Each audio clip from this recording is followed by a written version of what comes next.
Salut tout le monde, j'espère que vous allez bien les amis. On est parti ce soir pour un débrief de cette demi-finale du mondial qui a opposé l'équipe de France au Maroc. Nous sommes en finale, les Bleus sont de nouveau en finale de la Coupe du Monde comme il y a 4 ans en 2018 en Russie. Dans 4 jours, l'équipe de France pourra peut-être ajouter une troisième étoile au-dessus du coq. Finale donc dimanche 16h, les Bleus retrouveront l'Argentine. L'Argentine, un bon souvenir de 2018 lors de la phase à élimination directe, mais c'est plus du tout la même chose côté argentin.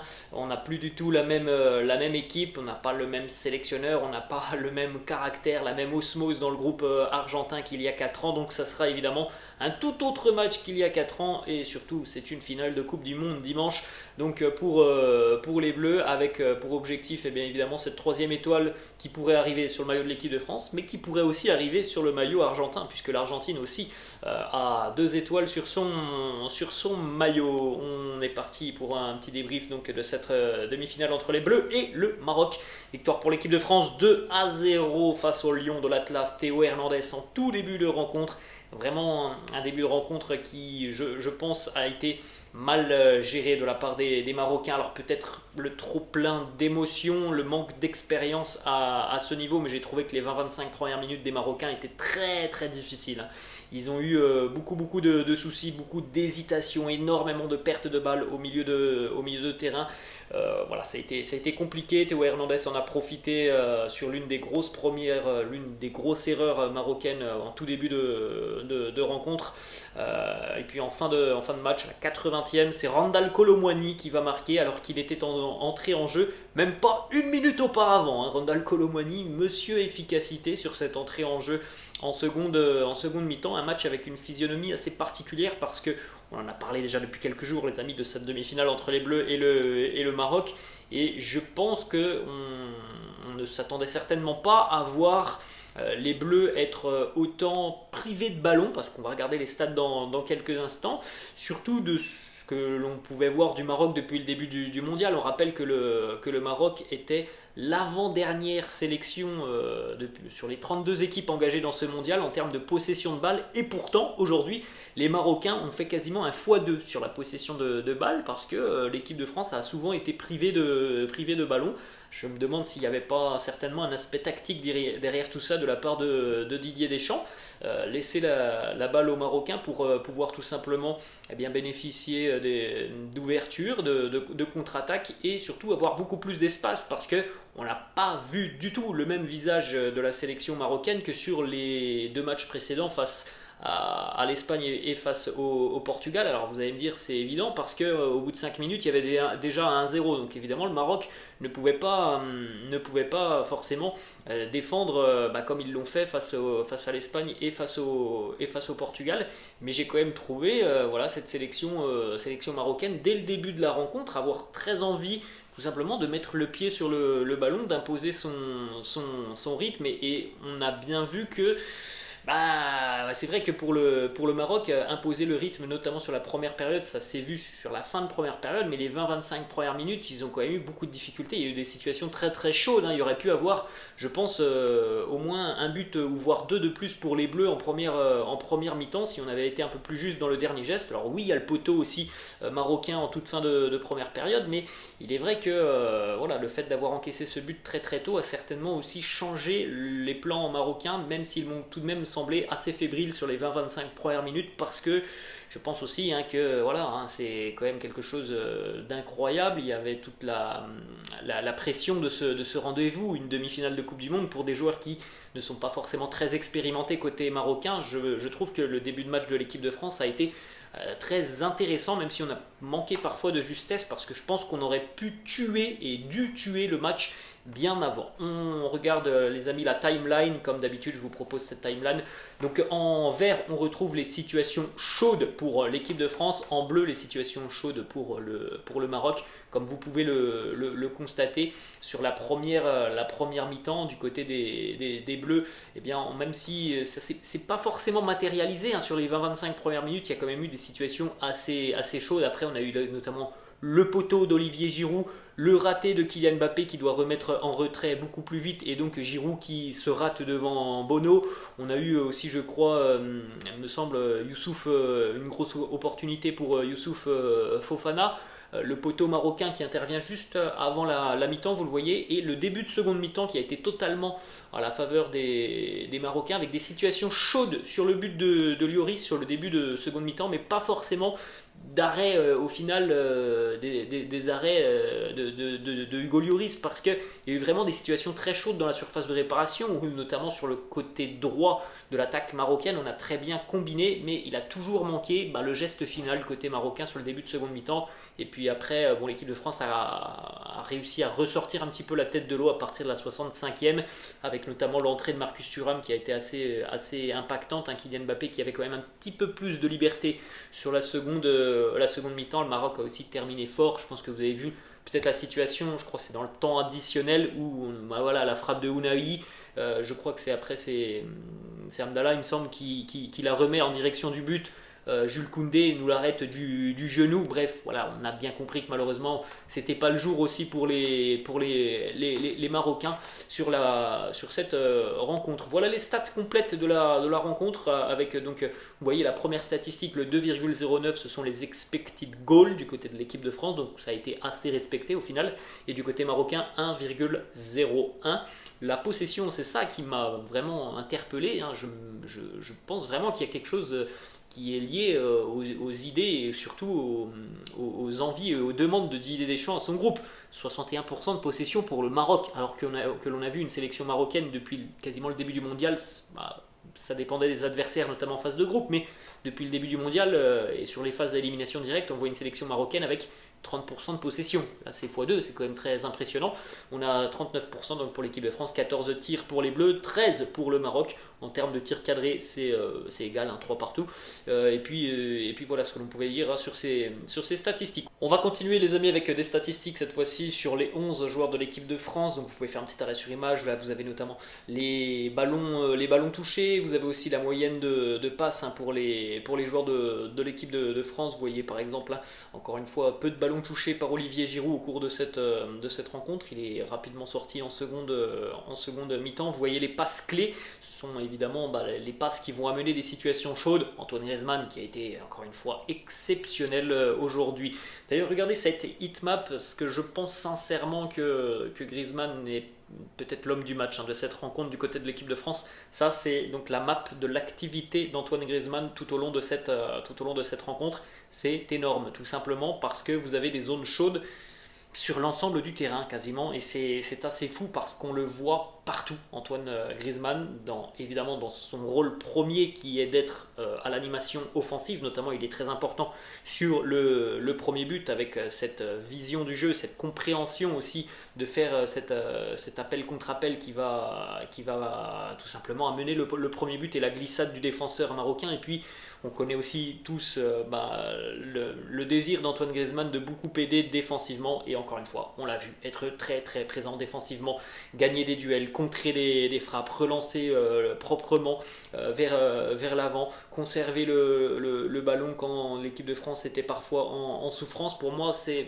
véritablement l'homme de ce match et certainement l'un des hommes de ce mondial de l'équipe de France. Il est sur une autre planète depuis le début du mondial, Antoine Griezmann. On continue les amis avec des stats aussi assez importantes et intéressantes parce qu'on a vu que cette sélection marocaine, peut-être qu'elle a commencé timidement, mais au fur et à mesure de la rencontre, on a vu quand même beaucoup de duels d'intensité et c'est vrai que les Bleus ont tout de même plutôt bien répondu en termes de duels et d'intensité. Vous avez donc les duels au sol, les duels aériens. Vous pouvez noter la grosse prestation de Théo Hernandez qui a remporté quasiment tous ces duels. Ibrahima Konaté a été aussi intéressant. Regardez aussi Antoine Griezmann, c'est énorme les stats d'Antoine Griezmann.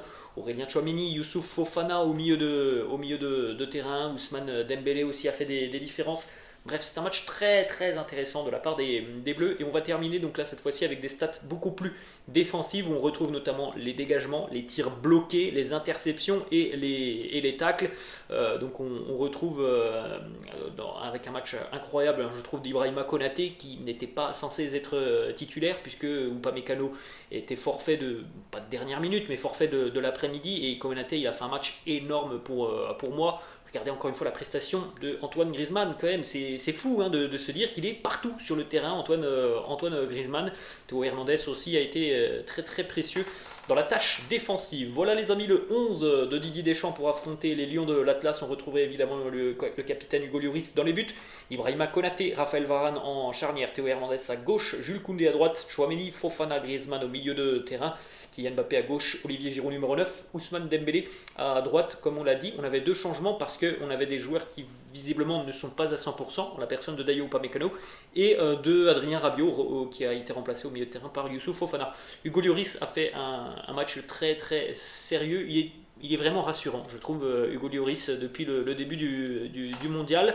Là, on ne parle pas du Hugo Lloris que l'on voit à Tottenham qui parfois peut certainement se trouer. Moi, je trouve qu'Hugo Lloris, depuis le début du mondial, il est très intéressant, il est très à l'aise sur sa ligne, il est très impressionnant, il est à l'aise aussi là sur cette rencontre dans les sorties aériennes, il a été assez juste. Il y a eu cette frappe en première mi-temps de Unai pardon, qu'il a très bien sorti. Et puis sur la seconde mi-temps, il a eu quelques petites choses à faire, il l'a très bien fait. La charnière centrale, pour moi, c'est l'une des grosses satisfactions aujourd'hui. Vous avez vu les stats du match de Ibrahima Konaté, qui n'était pas censé être titulaire. C'est un vrai patron défensivement, Ibrahima Konaté. Il a été présent dans l'impact défensif, dans les jaillissements, dans les interceptions, dans les frappes contrées. Bref, c'est un match énorme de Konaté.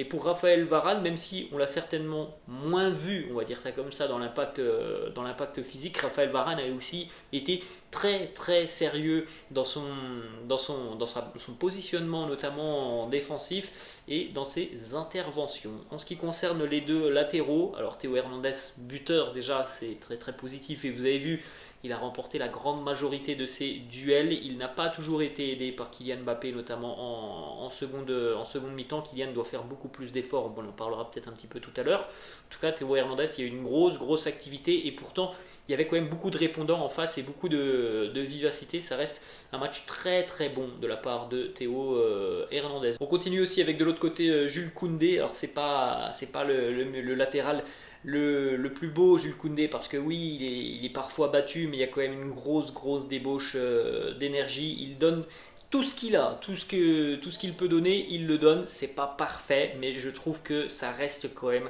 assez intéressant ce que nous propose Jules Koundé. On continue avec les milieux de terrain. Adrien Rabiot n'étant pas là, c'est donc Youssouf Fofana qui l'a remplacé et qui l'a plutôt très bien fait. Youssouf Fofana, beaucoup d'impact, on l'a vu aussi se projeter vers l'avant. Il y a quelques ballons perdus de la part de Youssouf Fofana, notamment en deuxième mi-temps, sous la pression marocaine en début de seconde mi-temps. Il y a eu des ballons perdus, mais je trouve que la complémentarité avec Tchouaméni a été assez intéressante, même si c'est vrai que parfois on a eu l'impression que les Marocains, surtout sur la première période et la fin de première période, arrivaient tout de même à transpercer le milieu de terrain, parce que il est vrai que parfois le duo était peut-être un petit peu trop écarté sur le terrain. Aurélien Tchouaméni nous sort encore une fois une belle prestation. Il y a eu aussi, notamment en seconde mi-temps, une ou deux percées vers l'avant, des choses que l'on voit rarement de Tchouaméni depuis le début du mondial. Mais je retiens aussi encore une fois une perte de balle qui était très dangereuse. C'était la même chose face à l'Angleterre le week-end dernier. Il y a eu une perte de balle en seconde mi-temps qui était très dangereuse de Tchouaméni. Et je crois que c'est Amala qui a mal géré la situation côté marocain. Mais comme je le dis, voilà, c'est une erreur malgré le fait qu'il y a un match qui dans l'ensemble est très très solide au milieu de terrain, parce que si vous avez vu cette rencontre, je pense que sur la première mi-temps, on a quand même vu au milieu de terrain les Bleus très très à l'aise face aux Marocains. Il y a eu beaucoup de situations qui sont passées directement plein axe en première période. Antoine Griezmann, on a déjà loué le match de Griezmann, pour moi c'est le MVP de cette rencontre, hein. C'est l'homme du match. Il est partout, il est rayonnant offensivement, c'est lui qui apporte le premier but, hein, quasiment. Il est très important défensivement, il est là dans les duels, que ce soit même des duels aériens. On le voit aussi beaucoup parler à ses coéquipiers, donc il a vraiment un rôle de leader sur le terrain. Donc pour moi, c'est vraiment, hein, c'est un très très gros match. Et le mondial de Griezmann est pour moi exceptionnel. On termine avec les 3 attaquants. Kylian Mbappé qui au final, peut-être involontairement, mais Kylian est impliqué sur les 2 buts, hein, aujourd'hui. Alors cette frappe complètement qui va être contrée et qui va arriver dans les pieds de Théo Hernandez. Et puis le second but, c'est quasiment la même chose, sauf que ça arrive au second poteau pour Randal Kolo Muani. Après, voilà, moi j'ai préféré le match de Kylian Mbappé la semaine passée face à l'Angleterre, où il y avait beaucoup plus de justesse, beaucoup plus de simplicité dans son jeu. Aujourd'hui, j'ai trouvé qu'il y avait quand même pas mal de déchets de la part de Mbappé. Et surtout, ce que je voulais retenir aussi, c'est que voilà, sur les replis défensifs, parfois ça m'a un petit peu gêné, voilà, de voir Kylian qui ne faisait pas à fond, c'est mon ressenti, les replis défensifs. Il y a eu beaucoup plus d'espace en seconde mi-temps, ça n'a pas toujours été bien négocié par Mbappé. Olivier Giroud, comme on l'a dit, il n'a pas touché énormément de ballons, mais il a quand même eu 2 situations très très chaudes en première période, la frappe sur le poteau, et puis la deuxième que justement Kylian Mbappé négocie très très mal parce qu'il doit donner à ses coéquipiers bien avant. Au final, il tarde, c'est contré, ça revient miraculeusement dans les pieds de Giroud qui, voilà, peut-être un petit peu surpris de recevoir ce ballon, rate son geste et ça termine à côté alors que c'était une sérieuse occasion de but pour l'équipe de France. Ça reste encore une fois un match où Olivier Giroud a pu se montrer, notamment sur la première période. Bon, on va pas se mentir, la seconde mi-temps de Giroud a été très compliquée parce que voilà, les Bleus étaient beaucoup trop bas et il n'y a jamais eu la possibilité pour Giroud de se montrer en seconde mi-temps et même de faire monter le bloc de par son volume physique. On va terminer donc avec Ousmane Dembélé qui s'est montré assez remuant, notamment sur la première période, mais on va pas se mentir, il n'y a pas énormément de différences qui ont été faites par Ousmane Dembélé quand on connaît le talent du joueur, quand on connaît ses capacités à aller provoquer, à aller éliminer. Bah, il est vrai qu'on reste un petit peu sur notre faim sur cette rencontre. Après, voilà, il faut aussi le dire, il y a eu une grosse activité de Ousmane sur les replis défensifs, chose qui, bah, moi je trouve, n'a pas forcément été toujours bien fait de la part de Mbappé en tout cas.